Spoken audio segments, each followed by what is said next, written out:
بسم اللہ الرحمن الرحیم۔ السلام علیکم ورحمۃ اللہ وبرکاتہ۔ میں ہوں محمد عرفان، مدینہ منورہ سعودی عربیہ سے۔ امید کرتا ہوں آپ سب خیریت سے ہوں گے۔ سعودی عرب کی بین الاقوامی پروازیں 17 مئی کو کن ممالک کے لیے بحال کی جا رہی ہیں؟ General authority of civil aviation نے پہلے اعلان کیا تھا کہ بین الاقوامی پروازیں 17 مئی 2021 تک مکمل طور پر دوبارہ شروع ہو سکتی ہیں۔ سعودی عرب کی ایئر لائنز 17 مئی 2021 بمطابق 5 شوال 1442 ہجری تک بین الاقوامی پروازیں مکمل طور پر چلانے کے لیے تیار ہوں گی۔ سعودیہ کے اسسٹنٹ ڈائریکٹر جنرل برائے مواصلات خالد بن عبد القادر تاش نے اوقاز سعودی گزٹ کو انکشاف کیا۔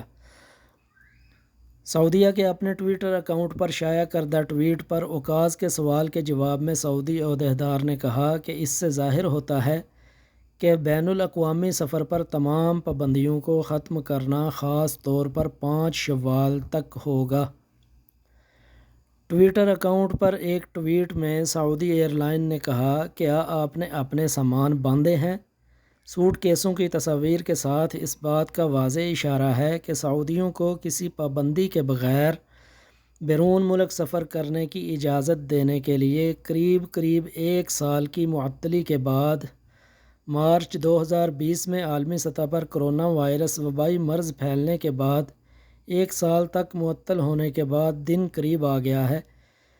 GACA نے سعودی شہریوں کو بیرون ملک سفر کرنے کی اجازت دینے کے لیے بین الاقوامی ایئر لائنز کی پروازوں کی معطلی کو مکمل طور پر ختم کرنے اور بادشاہی کے ہوائی اڈے کھولنے کے لیے 17 مئی 2021 بمطابق 5 شوال 1442 ہجری کی مناسبت سے ترمیم کی تھی۔ اس سے ظاہر ہوتا ہے کہ سعودی شہریوں کے لیے پروازیں 17 مئی 2021 سے بیرون ملک جانے اور آنے کے لیے بحال کی جا رہی ہیں۔ جن 20 ممالک پر پاکستان اور انڈیا سمیت پابندی عائد کی گئی تھی، اس پر کمیٹی فیصلہ کرے گی کہ کون کون سے ممالک کے لیے پروازیں بحال کی جائیں گی۔ سعودی محکمہ ٹریفک نے مملکت میں مقیم تمام افراد کے لیے ڈرائیونگ لائسنس کا حصول بھی آسان کر دیا ہے۔ موبائل ایپ پر ڈرائیونگ لائسنس جاری کیا جائے گا۔ تفصیلات کے مطابق سعودی عرب میں محکمہ ٹریفک نے ابشر افراد اور توکلنا ایپ پر ڈرائیونگ لائسنس جاری کیا ہے۔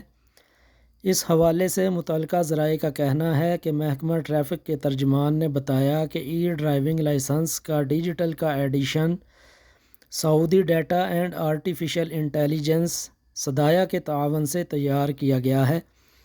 محکمہ ٹریفک کے ترجمان کے مطابق ڈیجیٹل ایڈیشن اسمارٹ فون میں محفوظ کیا جا سکے گا اور انٹرنیٹ کے بغیر موبائل پر دیکھا اور دکھایا جا سکے گا۔ یہ QR کوڈ پر مبنی ہے۔